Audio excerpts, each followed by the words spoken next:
Yes 70వ జాతీయ అవార్డ్స్‌కి సంబంధించి 'కార్తికేయ 2' తెలుగు ఉత్తమ చిత్రంగా అవార్డుని గెలుపొందడం జరిగింది. అభిషేక్ అగర్వాల్ అలాగే పీపుల్స్ మీడియా ఈ 2 సంస్థలు కలిసి ఈ సినిమాని నిర్మించడం జరిగింది. అయితే ప్రేక్షకుల రివార్డులతో పాటు ఈసారి జాతీయ స్థాయి అవార్డులను కూడా ఈ సినిమా అందుకోవడం జరిగింది. ఈ సినిమా ఈ ఫీట్‌ని సాధించటం వెనక ఏంటి రెస్పాన్స్ ఏంటనేది మనం నిర్మాత అభిషేక్ గారిని అడిగి తెలుసుకుందాం. అభిషేక్ జీ, మీ బ్యానర్‌లో ఒక మంచి కమర్షియల్ హిట్లు కొడుతున్నారు. వాటికి అవార్డులు కూడా సాధిస్తున్నారు. పైగా ఇది సెకండ్ అవార్డు. మీరు 'కాశ్మీరీ ఫైల్స్‌తో' సాధించారు. దీంతో కూడా వచ్చింది. How is feeling? అది చాలా ఆనందంగా ఉంది. ఈ అవార్డ్ వచ్చిందికి అండ్ ఈ అవార్డ్ మాకు మతలబ్ ఇట్స్ లైక్ అవార్డ్ జాతీయ అవార్డ్. ఈ అవార్డ్ కృష్ణుడికి అవార్డ్ ఇది. Krishna is truth was the hashtag we used in the movie. So ఆ కృష్ణ ఇస్ ట్రూత్కి ఈ అవార్డు వచ్చింది. మన కృష్ణుడు ఉన్నారు, దట్ ఈస్ ట్రూత్. దానికి ఈ అవార్డు. అంటే ఒకటే మీరు ఎంచుకునే సబ్జెక్టులు కూడా డివోషనల్ సబ్జెక్ట్ ఇది ఎంచుకోవటం. దాన్ని తీసే విధానం కూడా చాలా ఛాలెంజింగ్‌గా తీశారు ఆ సినిమాని. తక్కువ బడ్జెట్‌లో ది బెస్ట్ అవుట్‌పుట్ వచ్చిందని చెప్పి అప్పట్లో మేకింగ్ గురించి చాలా వచ్చింది.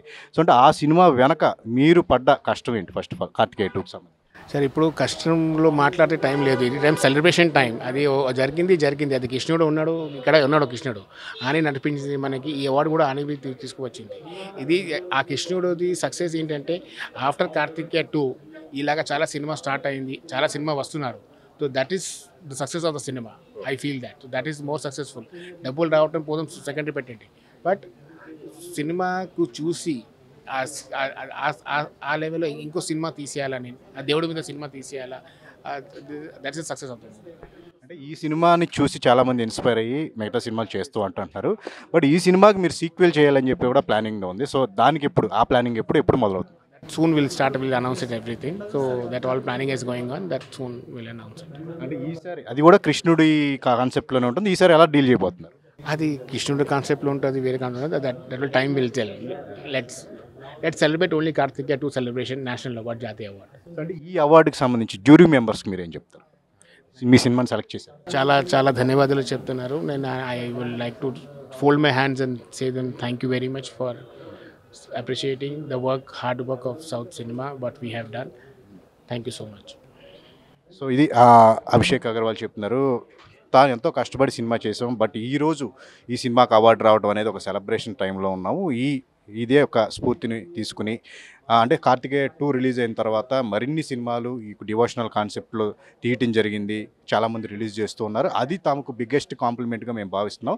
దానికి అదనంగా ఈరోజు అవార్డు రావడం అనేది కూడా చాలా ఆనందంగా ఉందని చెప్తున్నారు. ఇక ఇదే స్ఫూర్తితో 'కార్తికేయ 3'ని కూడా ప్రేక్షకుల ముందుకు త్వరలో సెట్ మీదకి తీసుకొచ్చి త్వరలో ప్రేక్షకుల ముందుకు తీసుకుపోతుంది. అది కూడా చాలా ఎక్సైటింగ్‌గా ఉండబోతుందని చెప్పేసి చెప్తూ ఉన్నారు. ఇక అభిషేక్ అగర్వాల్ ఆర్ట్స్ ఈ బ్యానర్‌తో పాటు పీపుల్ మీడియా సంస్థ కూడా ప్రముఖంగా 'కార్తికేయ'కి సంబంధించి వాళ్ళొక పార్ట్నర్‌షిప్‌గా ఉండి ఆ సినిమాని తీయటం జరిగింది.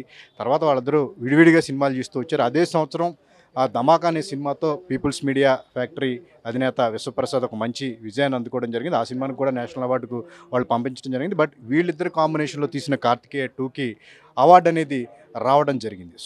ఇప్పుడు అంటే ఈ అవార్డు అనేది లాస్ట్ ఇయర్ మనకి చూసుకుంటే కనుక తెలుగు సినిమాకి ఉత్తమ నటుడిగా అల్లు అర్జున్‌కి అవార్డు రావడం అనేది లాస్ట్ ఇయర్, అంటే చాలా సంవత్సరాల తర్వాత తొలిసారి ఒక తెలుగు హీరోకి అవార్డు రావడం అనేది చాలా ప్రముఖంగా మాట్లాడుకుంటూ వచ్చాం. ఈ క్రమంలో ఈ ఏడాది కన్నడ చిత్ర పరిశ్రమకి ఆ ఫీట్ అనేది దక్కడం జరిగింది. రిషబ్ శెట్టికి అవార్డు అనేది రావడం జరిగింది. ఇప్పుడు తెలుగు సినిమాకు సంబంధించి దాదాపు 20కి పైగా సినిమాలు 2022 సంవత్సరంలో విడుదలైతే వాటిని నేషనల్ అవార్డుకు అప్లై చేసుకుంటే కనుక 'కార్తికేయ 2' ఒక్కటికి మాత్రమే ఈ అవార్డు అనేది ఉత్తమ తెలుగు చిత్రంగా కూడా వారికి రావడం జరిగిందో ఇక్కడ విశేషంగా చెప్పుకోవచ్చు. ఇక ఈ ఏడాది తమిళ చిత్ర పరిశ్రమ అంటే 2022 సంవత్సరానికి తమిళ చిత్ర పరిశ్రమలో ప్రముఖంగా సూపర్ హిట్గా నిలిచి తమిళ వారందరికీ గర్వకారణంగా నిలిచిన 'పొన్నియిన్ సెల్వన్ 1' సినిమాకి కూడా అక్కడ ఉత్తమ చిత్రంగా కూడా అవార్డు రావడం, అలాగే అదే సంవత్సరం కన్నడలో విడుదలై పాన్ ఇండియా వ్యాప్తంగా కూడా ఒక మంచి విజయాన్ని అందుకున్న 'కేజీఎఫ్' సినిమా ఏదైతే దానికి అవార్డు రావడం, 'కేజీఎఫ్ 2'కి అవార్డు రావడం. ఒక విధంగా చూసుకుంటే కనుక గతంలో మనకు ఒక మాట ఉంటూ ఉండేది, రివార్డులు వచ్చిన సినిమాలకు అవార్డులు రావండి. బట్ ఈసారి మాత్రం అందుకు భిన్నంగా ప్రేక్షకాదరణ అందుకున్న దేశవ్యాప్తంగా పాన్ ఇండియా వ్యాప్తంగా రిలీజ్ అయ్యి మంచి వసూళ్లను సాధించిన సినిమాలు ఏవైతే వాటికి ఈసారి అవార్డులు కూడా రావటం అనేది ఒక మంచి ఒక ఫీట్గా చెప్పుకోవచ్చు. అంటే మంచి సినిమాలు తీస్తే కనుక ప్రేక్షకుల ప్రశంసలు దక్కుతాయి, అలాగే అవార్డులు కూడా వస్తాయని చెప్పేసి ఈసారి మనకి ఈ అవార్డుల యొక్క ప్రకటన అనేది చూసిన తర్వాత మనకి అర్థమవుతుంది. కెమెరామెన్ సంతోష్తో సుజన్, ఏబిఎన్.